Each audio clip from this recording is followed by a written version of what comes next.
Good morning, good morning. Thank you so much for joining me. This is Lesley Sullivan with the lovely podcast, The Endurance of Labor Laws. I am your lovely host. You can call in or email in, and now you can actually message me on my website with my podcast, Amen. So it's growing and it's going really well in just a short amount of time. So I guess glory to God. That's wonderful. I love it. So you can call in at 405-314-1119. My email address is Lesley2018Sullivan@gmail.com, and that is Lesley 2018Sullivan SULLIVAN@gmail.com. And if you go to my podcast website, there is a link there or a button you can push to do contact, and it will send me an email, and I can read your request or question on air. If you don't want your name mentioned, just put anonymous or, hey, this is just a general question, whatever the case may be. But also, if you would like to be on the show, also message me. I think that would be great. I love meeting new people, hearing new ideas, and it's just good to have fellowship with other people. I mean, that's kind of what mankind is about in our society, so it's good to get to know people. So today I wanted to go over some of the labor unions that are in the United States. And this is really fascinating because I did not realize there were so many unions. But when I think about all the different types of industries within the United States, I'm not surprised by it. But it's just really neat to see how many members they have and when these unions started. Because when they start, it's really fascinating to me because it's typically at a particular point in time when something needed to be changed and people came together to make things better. And that is always a positive thing. I love that. I love it when people want to make a positive change and do it the right way and push forward into the future with good intentions. I love that. So I'm going to read some of these labor unions off. And this is a list of labor unions in the United States. And I'm going to read the largest ones right now. First up. So the first one is the National Education Association of the United States. This was established in 1857. They have a little over 3 million members. That's really neat. And for the description, it says this is for public school employees, including but not limited to teachers, education support professionals, cafeteria workers, bus drivers, guidance counselors, nurses, administrative assistants, secretaries, psychologists, and librarians. I did not know all that. The next one is the Service Employees International Union. This one started in 1921. Wow, that's awesome. During the Roaring '20s. That is a good thing. And they have a little over 1.9 million members. And the description, it says it includes RNs, which are registered nurses, professional, technical, and non-professional healthcare workers, public employees, janitorial, and security employees. Then the next one is the American Federation of State, County, and Municipal Employees. This was started in 1932.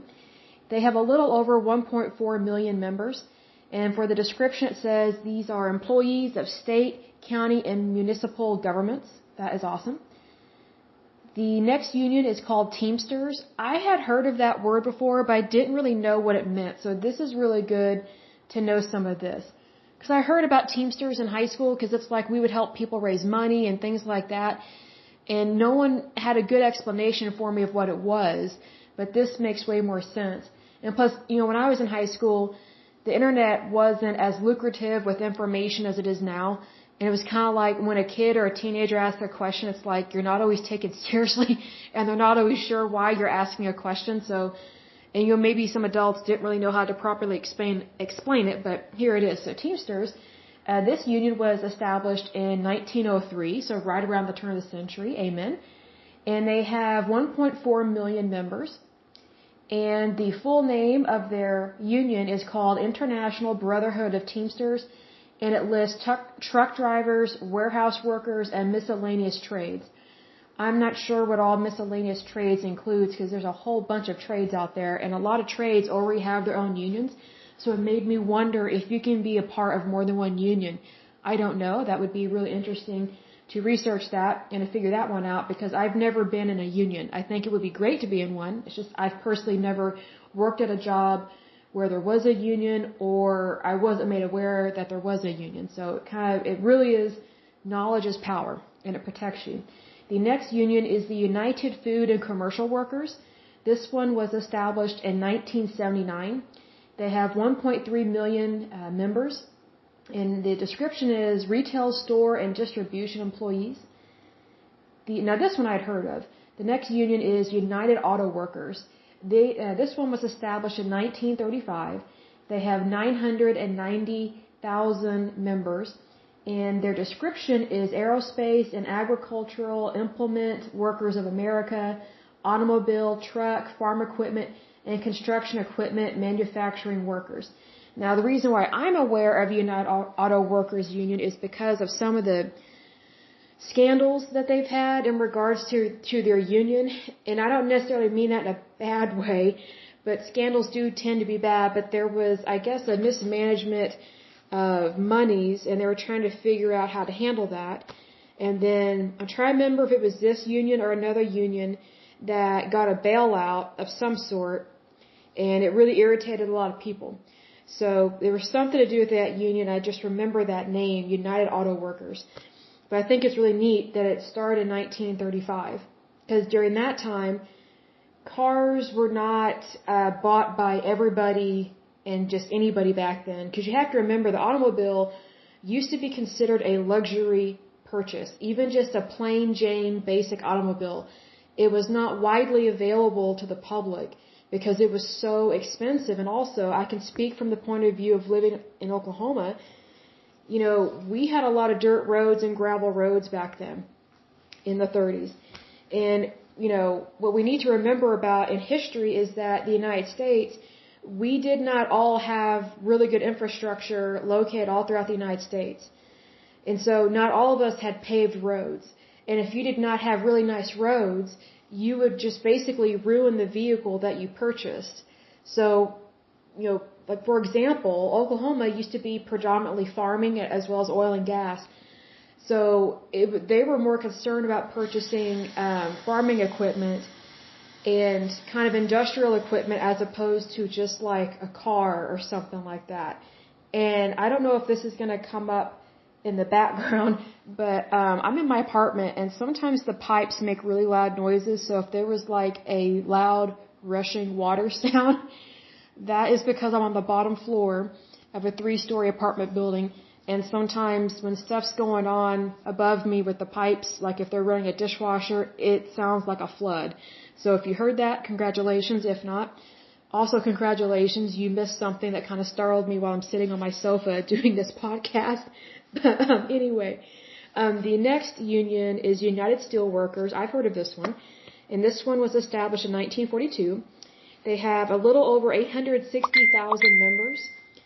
And that pinging, just FYI, is text messages and other things that I'm receiving from other people. So I'm going to turn it to Do Not Disturb for this podcast. I apologize. So let me go back to the recording here and finish up with this, or continue this. So we're on United Steelworkers, established in 1942, has a little over 860,000 members, and it's for steel mill workers and related trades. And the reason why I'm aware of this one is because in a lot of farming communities, they have a lot of mill workers, and that's MILL. And there are different types of factories and different types of mills. Like, for example, in the small town, well, it was a small town when I was growing up, but in the small town I was raised in, we had a type of flour mill, if I'm not mistaken. It hasn't been used for years, but it's located right next door, I mean, like literally right next door to the railroad tracks that go through on Main Street. And, you know, this is like back in the day when the way that people got to the city, if they could not afford an automobile, was they took the train. Most people took public transportation. That was how they did it. If they didn't have a horse and buggy, you know, they did public transport, and this is before buses were widely available. So if anything, trains were the major mode of transportation back in the day before automobiles. And I would say before automobiles, I would say more people took trolleys and buses because, again, what were the average wages of people? Because the automobile was considered, again, a luxury item. So someone that's a mill worker more than likely could never afford an automobile unless they owned their own mill factory, that kind of thing. So the next union is the American Federation of Teachers. I've heard of this one. This one was established in 1916. It has a little over 820,000 members, and this applies to public school teachers, RNs, professional, technical, and non-professional healthcare workers. I'm kind of surprised at that description with the technical and non-professional healthcare workers because it's an American Federation of Teachers, unless they're like a nurse or some kind of healthcare worker that they teach those classes that are being taught to doctors and nurses and healthcare workers, that kind of thing. But I remember the teachers union was such a problem when I was in high school, and I don't mean that negatively, it's just what it was, because there was something going on in the state of Oklahoma back then where the teachers union was mismanaging the money for teachers to retire, and teachers were getting really upset because, they pay all these dues and they're part of a union, and then when they get to retirement, the monies aren't there, or the money that they were promised isn't there anymore. And so teachers wanted to raise wages. They wanted more pay. I don't blame them at all for that, but it needs to be realistic, for your economy, for your market, for your state, things of that nature. And what I didn't like about unions in regards to the teachers union, and this was just my first impression of unions as a really young person in high school and in middle school. My first impression of unions was it's something that adults join just to get really pissed off at stuff and not show up to work, but yet expect to get paid. That was my perception of it. Mind you, I didn't know everything behind the scenes, so I learned way more about it as an adult as opposed to when I was a teenager. But when I was a teenager and in middle school as a teeny bopper, it really bugged the students when their teacher just wouldn't show up to work. Because most of the time when you don't show up to work, you get fired. Well, these teachers did not get fired because they're in a union. But what sucked was that we had all these substitute teachers that had to come in and teach us. And then we got behind in our classwork. And some of that stuff affected our grades. Well, there were some students that they were really banking on a scholarship to help them get into college. So when these teachers didn't show up to work because they're throwing a hissy fit about their pay and their retirement funds, it actually directly impacted the kids that they were supposed to help get an education. So it really bugged us when we were younger. Now that I'm older, I get it. I just wish it had been done differently. Because I tell you what, when those teachers, when they got together and they were going to boycott, or what's it called? Not picket, but when they don't show up, I forget the word, it escapes me at the moment, but these teachers, they would be griping about it out in the hallways as we're passing by, walking to our class, and we just got sick of listening to it as kids because we needed help with our schoolwork. We needed help being taught stuff, and they were so busy, marching for their cause that they forgot about the students. It was really kind of disheartening.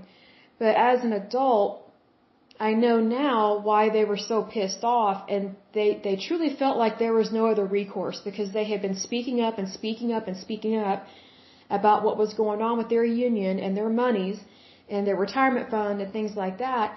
And it's like nobody wanted to listen to them because, again, they viewed them as just these low-paid workers.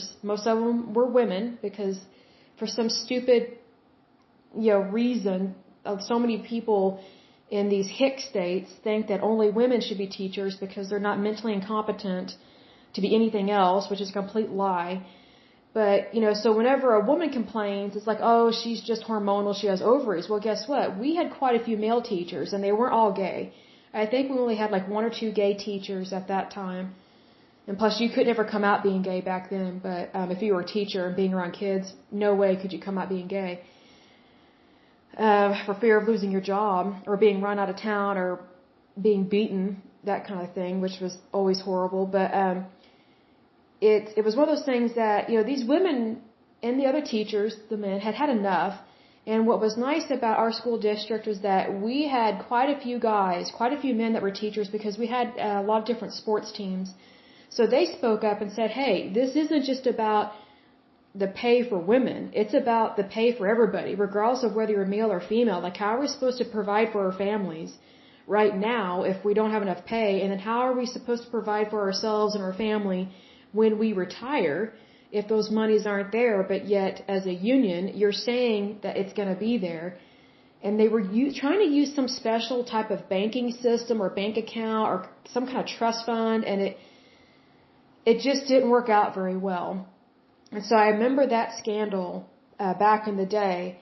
And, teachers, they threw another hissy fit not too many years ago, and they walked out and they actually marched to the Capitol. And again, I don't blame them on this. I really do not. And if anything, I think the students were for them. They were like, hey, yes, this is a problem. Because here's the thing, back in the day, adults didn't really tell us what was going on. But now information is more readily available. So I think that when adults do the right thing and they explain things to the kids, explain things to the high schoolers and the teeny boppers, you give them a chance to understand why you're doing what you're doing. You'd be surprised how many students and how many kids were on the side of those teachers because they realized that something was wrong and what was being done to the teachers was not appropriate and wrong. It was really interesting to see this last walkout. I don't know what you call it, boycott. I forget the word, but because I know a teacher that we've become kind of good friends, like we're acquaintances. And I don't mean like kind of good friends in a bad way. It's just like sometimes we see each other, go out for coffee, and sometimes we don't. But, we have two totally different lifestyles and whatnot. But, when I do catch up with her, I kind of ask her, hey, how are things going with the teachers union? How's your job? Because I want to know, is everything all right? Because that will affect how I vote. Because if I know something's not going right for this teacher that I know, I bet it's affecting all of them. Well, what had happened this last time they threw a hissy fit, and it was a pretty big hissy fit, but it was a righteous hissy fit, kind of like a righteous kind of anger. And what happened was the teachers were like, we want more pay. I agree with them. They should be paid more. But not administrators. If you remember in one of the previous podcasts, I was talking about how when you see that word administrator, it's basically a professional paper pusher that gets paid a lot of money to do absolutely nothing. And they make a lot of money when other people do not, kind of thing. Well, what happened was the teachers were complaining about their pay again because their pay was not keeping up with inflation. And I don't blame them on that. I mean, I would be irritated about that as well. So they wanted to have a pay increase. Well, the majority of Oklahoma was for that, especially the people I talked to. We were for the pay increase. And, I am a Republican. I'm not for high taxation. I'm not for voting in all these bonds or whatever you call it. Like if they're trying to raise money for a new school, what they try and do is they try and pass a bond. And what sucks about passing those bonds, this is a side note, whenever they pass those bonds, it's very difficult to get them to stop that bond once they get all the money that they need. So they keep voting in all these bonds and just accumulating all this cash and then not really being honest with people about, hey, we've reached the amount we need. We no longer need to collect money for this. So what they do is they just kind of have all these little pet projects that they add on and have all these different slush funds, which technically is not legal. It's actually fraudulent, what's it called? Fraudulent money allocation is what it's called. But they never get called out on it because they try and attach something that everybody would agree with. Oh, we gotta do this for the kids. I can't stand that phrase because I'm like, oh, so adults don't matter? Like, I'm just like, think about what you're saying and realize that when someone's just using your feelings against you and for money, that's a big red flag. But anyway, back to the main point here of this story, of what happened. So our teachers, again, were not being paid enough to keep up with inflation. And there was something else going on with their retirement stuff as well. So it was brought to the ballot to vote to give them a pay increase. And we were initially all for it. But then what came out with that was these lawmakers and these people that try to use the taxpayers for their personal slush fund, they said that teachers were going to get a pay raise with this. I don't know if you consider a tax increase or a bond issue. I can't remember the specifics because it's kind of two totally different things, but at the same time it's similar. They initially were saying that the monies were going to go towards teachers getting a pay raise. Like at our public schools, things like that, like, pre-K to 12, maybe some college professors, but it's predominantly for our major school systems, not colleges and not higher ed. Well, then we find out, before going in to vote, that these monies are not predominantly going to go to teachers, the teachers that we think they're going to get a pay raise. It's not going to the public school system. It's not going to the teachers like K through 12 or whatever, or pre-K through 12. It's being allocated to these universities as a slush fund. And what really pissed people off about this and what really sucked was that these colleges, I don't think people realize, these colleges, they already get, and this is across the United States, this isn't just in Oklahoma, but colleges already get tax dollars from federal grants, from like Pell grants and things like that. And that's not even including private donations from like millionaires and billionaires and things like that. So these universities are not broke, they're not poor, and if they are, they're just feeding off the trough because they're acting like hogs. Well, that's what happened. So I personally voted no against giving teachers more pay on that particular bill or thing that was on the ballot because it was not going to go where it was supposed to go. And even teachers were like, vote no on this because someone else hijacked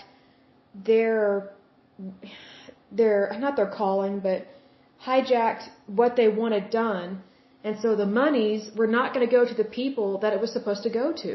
It was going to go towards all these universities that don't need this money. Like, here's what people don't understand about universities. They make so much money, it's unbelievable. It's a slush fund. It really is. Does it cost money to go to school? Yes, but it used to be cheaper. It used to be affordable to go to school. To go to college, I should say. Now it's not so much affordable, and that's why we have all this student loan debt, which again, the colleges are making money off of that. And also all these different lenders that are promoting student loans, they are making bank off of other people's debt and making money off of young people. And then these young people, they're not always able to find a job that they need to pay off their debts, and then they wonder why we have all this debt in regards to student loans and why some people, it takes them years to get ahead if they ever do because their student loans are just so astronomical. It doesn't make sense. Well, we didn't want our tax dollars going towards yet another slush fund with the universities. And what I was going to say was that, universities, they get federal tax dollars. So whatever monies are being taken out of your paycheck every week, every month, quarter, however often you get paid, you're basically already paying for these colleges because your tax dollars are being taken out of your check, which should happen. You should pay taxes. But the federal government, via the Department of Education, which I don't always have a very high opinion of now because of the stuff that they have pulled and screwing teachers over or screwing them out of their pay and trying to focus on these administrative roles and just protecting these lazy, ruthless, worthless bureaucrats that don't care to lift a finger for anybody except themselves. Your tax dollars are going towards that. That's what made it so frustrating for us here in Oklahoma because we actually could have a really awesome public school system. Our public school system is not as bad as other states, but it could be better. But the reason why it's not better is because it's like the citizens try and do what's right. Like we're trying to help our teachers get paid better wages. But then some other group within the Department of Education or education world, so to speak, will get involved in our politics and try and hijack any and all monies that need to go where we say they need to go, and they just want the money for themselves. And it's ridiculous. And what people don't know is that with your tax dollars that are taken out of your federal taxes, it does go towards universities, but it also goes towards like these research projects and stuff. And I'm all for research, but some research needs to be funded by other people besides the taxpayers. Like we've got other things we need to focus on. Like a lot of these research companies, they have money and they have donors. So, you've got these research companies that they already make a lot of money, and we're talking millions, if not billions of dollars. So why are they receiving any of our federal tax dollars if they already have lucrative income? See, that's what I don't understand about our federal government. And plus, this has been going on regardless of whether it's a Democrat or Republican in office. That's what bugs me about this, is that you've got these special interest groups that manipulate our people that hold public office, regardless of whether they're Democrat or Republican, and they somehow worm their way into convincing someone to allocate public funds. And that's what public funds are. They are your tax dollars that are taken out of your paycheck every time you get paid, and those wages are taken out. It's going towards some of these people that already have a lot of money, and they just want to have a slush fund to do so-called research. But yet we hardly ever hear the results of this research. I mean, it's ridiculous. And it's like, if someone wants to research something, they need to find their own funds. They should not be relying on the federal government. And we, the people, are the federal government. We elect our fellow citizens to serve in those public offices, but we, the people, are the federal government. So we should have a say-so on that stuff. And that's not coming from anti-government or, anti-union kind of thinking, because I'm not. I'm actually pro-government and pro-union. But there needs to be a balance, and there needs to be accountability, because if there's not a balance and if there's not accountability, then you've lost accountability. It's really sad, and then you're not going to know what your right hand is doing compared to your left hand. And that's very dangerous to run a country that way, much less a business. But when you're dealing with tax dollars, public funds, there is a greater responsibility to do what's right. Everybody should always do what's right. But when you're dealing with public funds, you're typically dealing with a lot of money, millions if not billions of dollars. And so the greater the responsibility, the more pressure there is to do what's right. And that pressure should be there, because you're dealing with more laws and more bylaws, whether it's federal, state, county, or local. You have to be aware of those things. And so, you're getting back to these list of unions, that's just one of those things that sometimes these scandals happen, but it's not always directly with the union involved. Like, for example, with the teachers, they had a little mini scandal with that, but it technically wasn't their fault, because they were being used by the higher ed people, like colleges, to try and get money from their fund or their bill or whatever they're trying to pass. So I felt so sorry for these public school teachers, because, we had all these hopes to get them better wages, and then it just fell to pieces. So, and people were talking about this even in waiting rooms. I remember I was in a doctor's office, and this guy, this gentleman who was way older than me, probably by 30 or 40 years, we just got to talking, and he asked me, how are you? And he asked me how old I was. I said, I'm such and such age at the time. And he said, he goes, you're around my daughter's age. She's a teacher. He goes, have you heard about that bill that they're trying to pass, or we're going to be voting on? I said, yes. I said, I'm for it. He goes, well, I used to be for it. I said, really? What makes you say used to be for it, when your daughter is a teacher? He told me that she was a teacher. And he goes, well, here's the thing. He told me all this backstory that they're not putting out there on the news, but the teachers slowly found out what was going on. And so they were trying to let people know, hey, don't vote for this. So really the only recourse they had was to tell their friends, their family, and their neighbors, because it's not like this was going to be much less allowed on TV to call these colleges out on what they were doing. And I just thought, whoa, I'm so sorry that your daughter is having to go through that, because she does deserve better wages. Everybody knows that teachers' wages has not kept up with inflation, and that's why teachers have been leaving, for almost 2 decades to go to Texas to teach down there. So, and we're always having shortages of teachers all the time. It's insane. That should be a big hint that we need to increase the pay, and we need to manage our tax dollars better with that. But, I'm so thankful for that gentleman that, talked to me about that, because, it's like, if you don't talk to your fellow citizen, if you don't talk to other people, then sometimes you're really not going to know what's really going on. Like you can be all for this great cause and, just really be gung-ho about it. You think you're doing the right thing, but then when you find out what's really behind the curtain, it changes things. And then you realize that somebody's trying to manipulate the taxpayer because they just want their money. They don't care to do the right thing. So that really was dropping a bombshell on all this back then. But that's one of those things that, like, when someone's throwing a hissy fit, sometimes there's a reason for that hissy fit. There's a righteous anger to it because something really wrong or bad has happened and it needs to be addressed. And sometimes you have to say it like it is. You have to call a spade a spade. That's just the best thing to do, to be honest and true to your word. And, I don't know if the teachers really did eventually get a pay raise or not, but because I'm not involved in the Department of Education and the school systems or anything. But that's why whenever, I see one of my friends that's a school teacher that I've gotten to know over the years, I always ask her how are things going, because I want to know what's going on with the unions and with their pay, and to make sure that our tax dollars are being used appropriately to give them their wages, so that way they can feed themselves, their family, and have really good health care. That kind of thing, because it is important. Like, I don't think you have to be a Democrat or a crazy liberal nutbag to care about other people.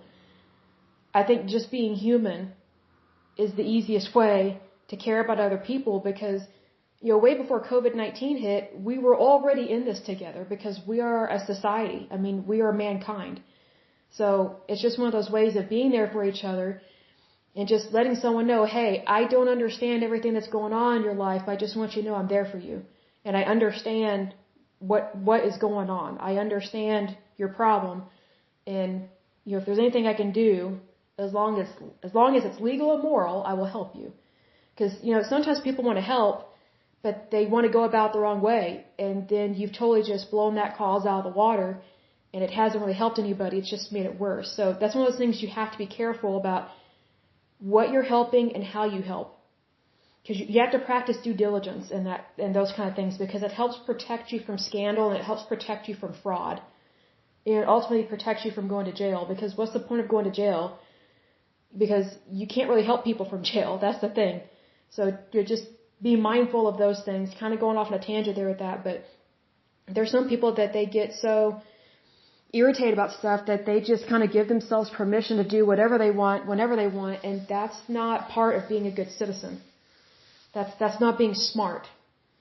So I think if you're going to fight for something, it should be for something that you truly believe in, and that their cause is good and true and it's on the up and up, and that what you say and what you do is also on the up and up, so that way you can actually help somebody and not bring them down or, bring bad character flaws to the organization. Have everything be on the up and up. And if anything, when you focus on the up and up and you really care about doing the right thing, it puts a spotlight on the people that are bad. And that just naturally happens. So then you don't have to name call. You don't have to run these hideous, mean ads on TV, because their bad actions will already speak for themselves. Like, it's basically a great way to win an argument when you're treating it with due diligence, because what you're saying is good and true will always put a spotlight on what is bad already and show people, hey, this is what's really been going on, and this is why we believe what we believe and why we're doing what we're doing, because we want things to be truly better, not worse. So, side note with that, but, Oklahoma is not free of scandals, I would say. When we have some, we have some. I mean, it's definitely a hoot. It's definitely worth writing about, that's for sure. But anyway, the next major labor union is the International Brotherhood of Electrical Workers, and this one was founded in 1891. They have a little over 704,000 workers, or members, I should say, and the description is electrical manufacturing workers, electric utility workers. Awesome. I truly love this one because in Oklahoma, whenever we have severe weather, it directly affects our electricity. And I tell you what, the people that work, it's mostly men because it's a really strenuous, heavy lifting kind of job, but when they're out there repairing power lines, it is a very dangerous job, especially when we've just had a tornado and you have down power lines, or if we've just had an ice storm. Those are just as dangerous as a tornado, and here's why. If you're not familiar with how ice works and how it can be really horrible for your town or city, when it happens is, in Oklahoma, when we have really bad ice, it's bad. And so what typically happens when it gets dangerous is when when we don't have enough snow and it doesn't melt or it doesn't stay soft, it hardens into ice.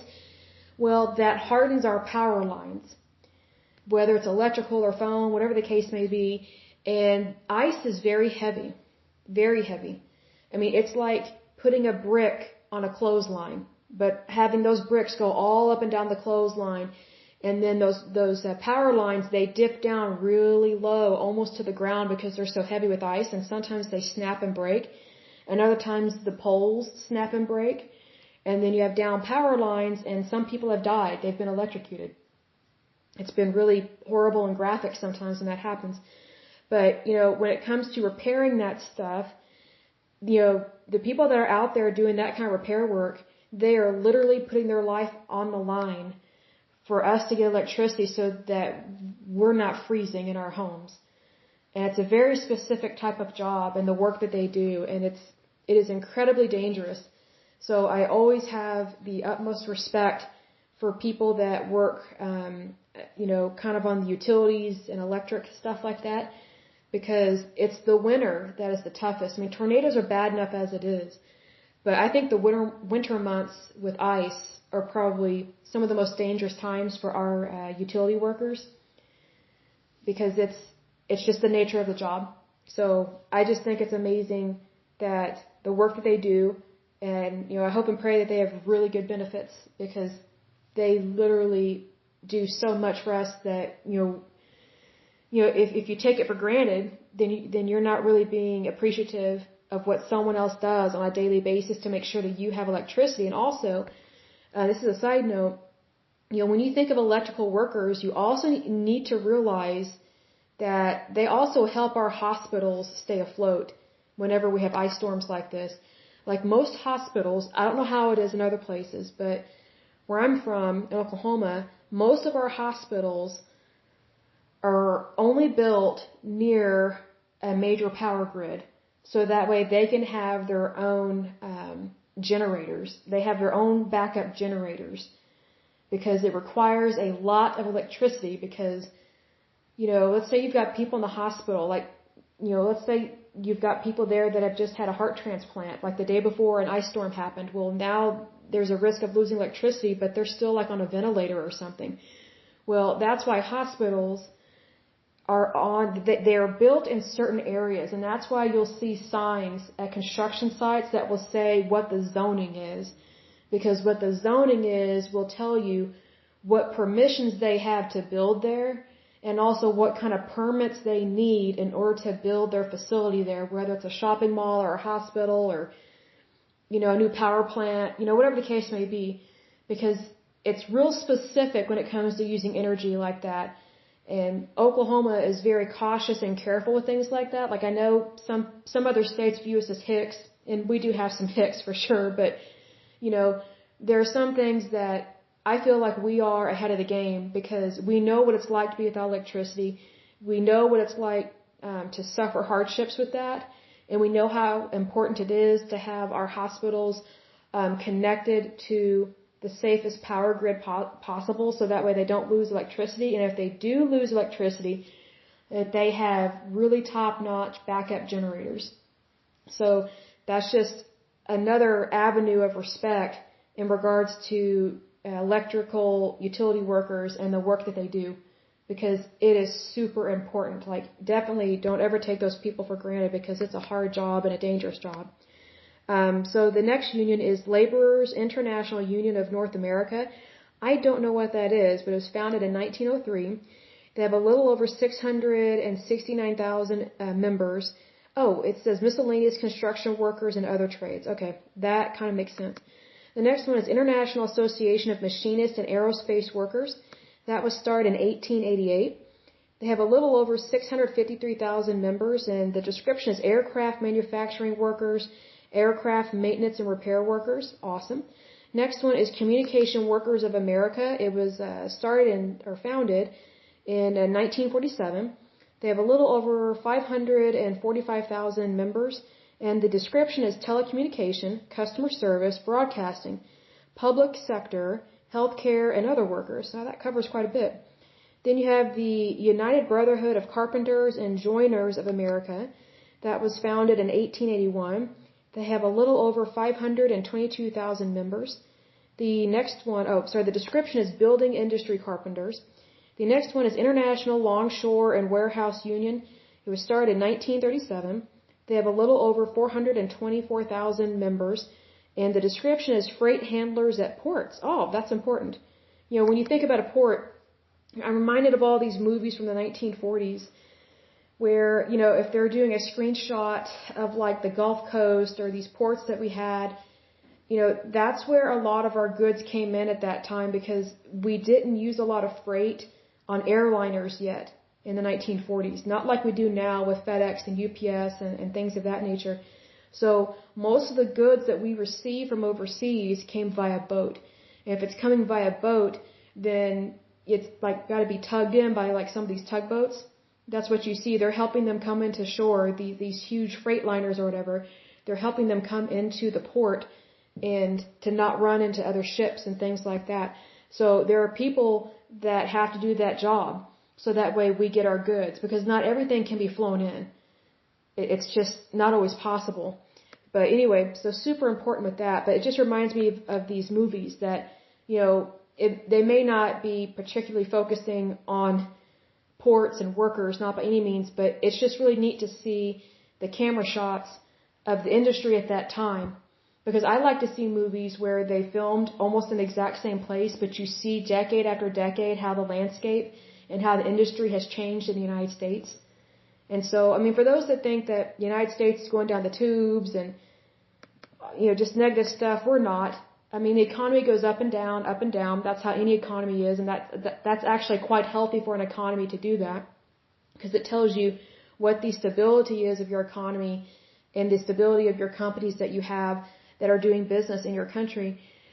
But it's just one of those things that, you know, the United States has never given up. We always push forward, and I think that's a great attitude to have that regardless of what occurs, someone is going to invent something or want to do something great with their life, not only for themselves, but to help other people. Regardless of what political party they're in, they know that they can help society.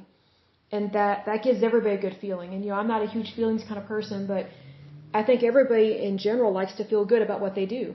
And I think that's one reason why we have these labor unions, because they want to do some good for society and for mankind. So, but anyway, back to the list. The next union is International Union of Operating Engineers. Oh, that's interesting. I've never heard of that one. It was established in 1896. It has a little over 392,000 members, and the description is operators of construction equipment, stationary engineers. The next one is called the United Association. I have never heard of that, but it started in 1889. And there's a little over 324,000 members. The full name, this makes more sense. The full name of the union is United Association of Journeymen and Apprentices of the Plumbing, Pipe Lifting, and Sprinkler Fitting Industry of the United States and Canada. Awesome, now that makes more sense. The next one is the National Association of Letter Carriers. Now that one I've heard of. That one was started in 1889, and it has 292,000 members, a little over that amount. And the description is the United States Postal Service mail delivery workers in urban areas. The next one is American Federation of Government Employees. That one was started in 1932. It has a little over 289,000 members, and the description is miscellaneous U.S. federal government workers. The next one is American Postal Workers Union. That one was established in 1971. It has a little over 286,000 members, and the description is the United States Postal Service workers other than letter carriers. The next one is the International Association of Firefighters. Oh, that's awesome. That one was started in 1918. It has a little over 271,000 members, and the description is municipal firefighters and paramedics. Awesome. I didn't know it applied to paramedics as well. That is interesting. Okay, so the next one is called Unite Here. I haven't heard of this one, but it was started in 2004. Oh, it's a fairly recent one. It has a little over 301,000 members, and the description is hotel, casino, restaurant, and commercial food service workers and garment manufacturing employees formally unite. Here it is. Union of Needle Trades, Industrial and Textile Employees. Oh, okay. Now I understand. Okay, that makes more sense. The next one is National Postal Mail Handlers Union. It doesn't give me a date, but there's a little over 269,000 members, and the description is a division of LIUNA, United States Postal Service workers other than letter carriers. The next one, I'm not sure how to pronounce this word, so I'm going to guess. How do I pronounce this? Amalgamated Transit Union, and I apologize if I mispronounced that word. I have never seen that word before, but it was started in 1892. It has a little over 190,000 members, and the description is mass transit service workers. The next one is American Nurses Association. Oh wow, this one started in 1897. I didn't know it went that far back. That's cool. And they have a little over 152,000 members. The description is Professional Association of Registered Nurses. Awesome. Amen. The next one is International Alliance of Theatrical Stage Employees. That one started in 1893. I didn't know it went back that far. That's really cool. And that one has 150,000 members. The description is Entertainment, Theater, Motion Picture, and Television Trade Shows. The next one is Sheet Metal Workers International Association. That one started in 1888. It has a little over 148,000 members. The description is mainly construction industry, sheet metal workers, also shipbuilders. Awesome! That's cool. The next one is International Union of Painters and Allied Trades. That one started in 1887. It has a little over 127,000 members. The description is construction industry painters, glaziers, I'm not sure what that is, drywall finishers, sign and display workers. That's neat.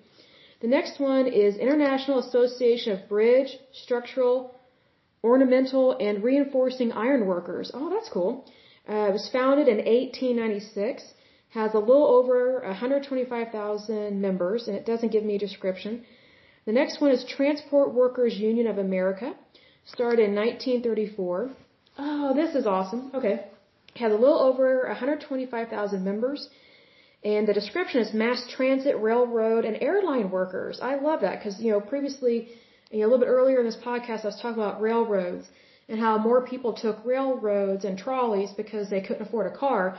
Well, I'm guessing they established a union because they had more people working at those jobs, and they wanted to make sure that they had a safe work environment, because working on a railroad can be very dangerous, very much so, especially back then, because their railroads, they were not electric. They were mostly powered by coal, so you had to have a huge fire operating at the front of the train because it would pull all the weight, not push it. So you had a huge fire at the front of the train in like this huge steel chest looking thing, and in order for the train engine, I'm probably using the wrong word, in order for it to go faster, they had to put more coal in it and continue to shove that coal in there and then fan the flames to get there to be more heat, because the heat conducted provided the power for the train. So if that makes sense. So the next union is Office and Professional Employees International Union. Oh, that's neat. That was started in 1945, has a little over 105,000 workers, and the description is white collar workers in the public and private sector. That's cool. The next one is National Rural Letter Carriers Association. Awesome. That one started in 1903, and it has a little over 104,000 members, and the description is United States Postal Service Mail Delivery Workers in Rural Areas. Awesome. So those are the major unions, or the largest unions in the United States. And I always find it fascinating the year that they're established or founded. So I guess what I might do with some additional podcasts is really go into more detail with these labor unions. And what I'm trying to do is I'm trying to line up interviews with each individual one and see if I can invite them on my show, ask them questions. And if you have questions about unions, labor unions, and about a particular labor union, email me, call, text me, message me from my podcast website, and let me know what you would like to ask. I would absolutely love that, because knowledge is power, and that greatly helps you in your job, and it helps you with your wages and your bargaining power in terms of the union. So that's really good. So, but anyway, I will go ahead and end this podcast because we are almost at 50 minutes. But it's a really good one, I think. Like, this is really fascinating to me to read this history because it is part of the history of the United States, and workers are a part of the United States. They are a part of the fabric of the United States. They are part of the history of the United States. And, the history of the United States belongs to you and me.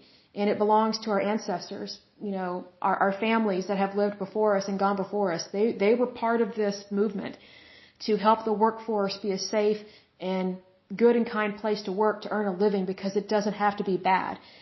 We can always strive for something good. But until next time, I pray that you are happy, healthy, whole, that you're very blessed and prosperous. So have a wonderful day, a wonderful week, and until next time, have just a wonderful, blessed day. Thank you so much. Bye-bye.